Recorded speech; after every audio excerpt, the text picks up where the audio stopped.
Kolkata rape and murder case. ये video वही लोग देखे जो औरत की इज्जत करना जानते हैं, कदर करना जानते हैं, जो घर में औरत बेटी है उन लोगों की परवाह करते हैं, वही लोग देखे, या वरना फौरी स्किप कर दे। वीडियो पूरा जरूर देखे।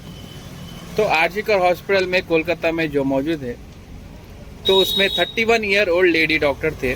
उनकी शिफ्ट 36 आवर्स की थी। आदमी 12 आवर्स काम करके या 24 घंटे काम करके थक जाता है, तो वहाँ पे लेडी डॉक्टर 36 आवर्स की शिफ्ट करके कुछ देर के लिए आराम करने अपने सेमिनार हॉल में गए थे, कुछ रेस्ट करने के लिए। ऑब्वियसली 36 आवर्स के बाद हर कोई टायर्ड हो जाता, थक जाता, तो थोड़ा रेस्ट करने गए थे। वहाँ पे रेस्ट करने के बाद, वहाँ पे जाने के बाद अंदर एक संजय राव नामी एक्यूज्ड आया। उनका क्या है, रेप एंड मर्डर कर दिया बहुत बेरहमी से। जो उनके प्राइवेट पार्ट्स थे उनको बहुत बुरी तरीके से जख्मी हालत में बहुत ब्रूटली उनको क्या है स्मैश कर दिया, और उनको क्या है बॉडी को डैमेज करा। जो भी प्राइवेट पार्ट थे बहुत ब्रूटली डैमेज कर दिया था, और उनको मुंह में से खून जा रहा था, और जो स्पेक्स पहनते उसको पंच मारी। चश्मे को कूटा गया, जिसके वजह से आंखों से खून निकल गया था, और ग्लास भी अंदर चले गई थी आंख के अंदर। तो ऐसा रिपोर्ट आई थी। इसके बाद बहुत सारे लोग क्या है प्रोटेस्ट में उतरे थे, और इसमें क्या पॉलिटिकल ड्रामा भी चला था।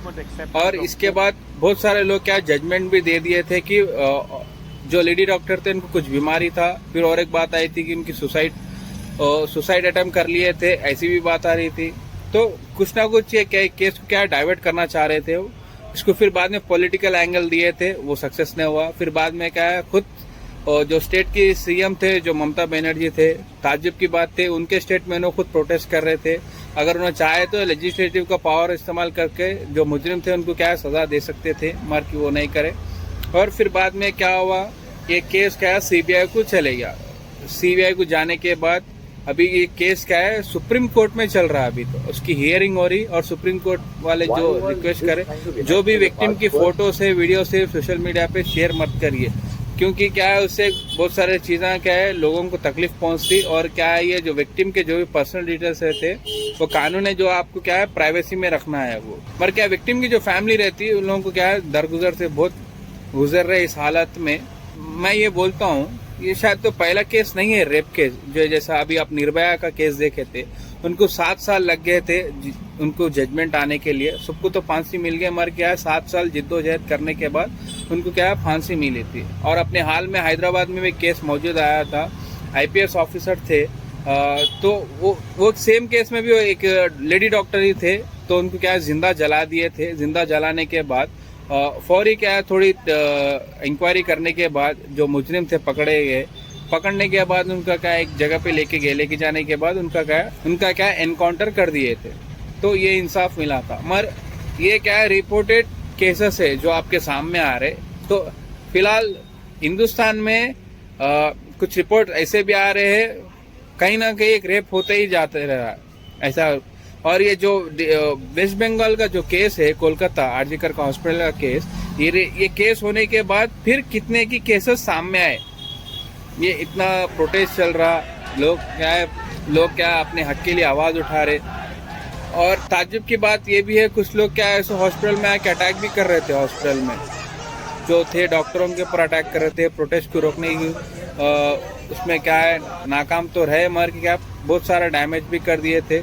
कुछ लोग क्या एविडेंस भी मिटाने को देख रहे थे।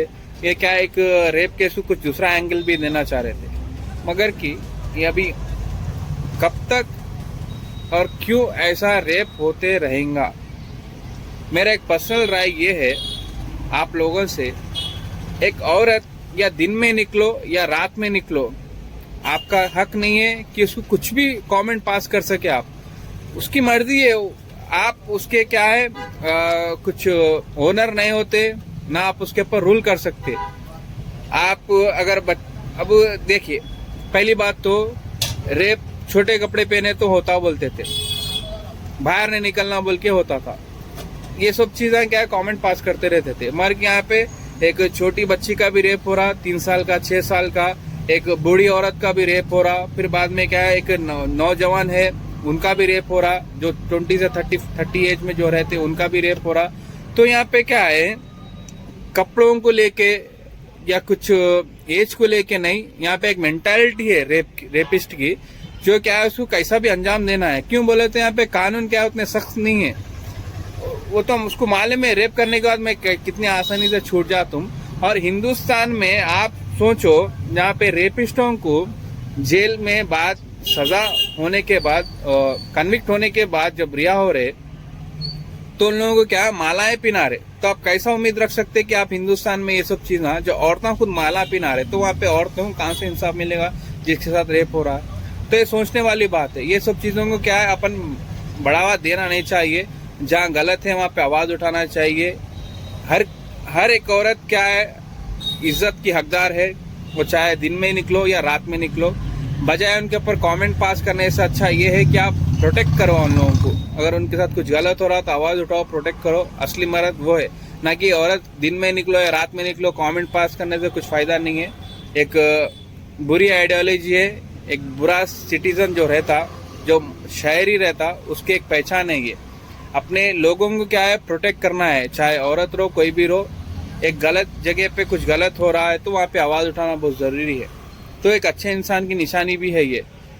तो अभी तो केस क्या है सुप्रीम कोर्ट में चल रहा, और उम्मीद रखते हैं सुप्रीम कोर्ट के जजों से तो सख्त से सख्त कार्रवाई होना चाहिए इसके ऊपर, और सख्त से सख्त सजा मिलनी चाहिए। और सबसे पहली चीज, जितना हो सके उतना जल्दी मुजरिम को क्या है जो सजा डिसाइड करेगी सुप्रीम कोर्ट, सख्त से सख्त जितना हो सके उतना सख्त से सख्त सजा मिलनी चाहिए मुजरिम को। और एक इबरतनाक सजा मिलनी चाहिए जो पूरा हिंदुस्तान देखे कि आने वाले लोग भी ये फिर से ना दोहराए। तो मैं आप लोगों से यही उम्मीद रखता हूँ, छोटे बड़े कपड़े पहनने से, दिन में निकलने रात में निकलने से नहीं। रेप तो हर जगह पे हो रहा है, दिन रात सुबह शाम, छोटे बड़े बुढ़ी छोटी बच्ची, हर जगह हर एज के टाइप में हो रहे। तो अपनी मेंटालिटी क्या है ये समझने की जरूरत है। रेप कैसा भी रेपिस्ट कर रहा, चाहे वो एज नहीं देख रहा, ना कपड़े देख रहा, ना कुछ देख रहा, सिर्फ रेप कर दे रहा। उसके बाद आप देख सकते हैं हक तो नहीं मिल रहा, ना उनको इंसाफ मिल रहा। तो आपकी मेंटालिटी है वो चेंज करना पड़ता। और सुप्रीम कोर्ट के जजों से फिर से एक बार बोलता हूँ, मैं बहुत उम्मीद रखता हूँ विक्टिम के परिवार के लोगों को क्या जल्द से जल्द इंसाफ मिलेगा। अस्सलाम वालेकुम वरहमतुल्लाहि वबरकातुहू।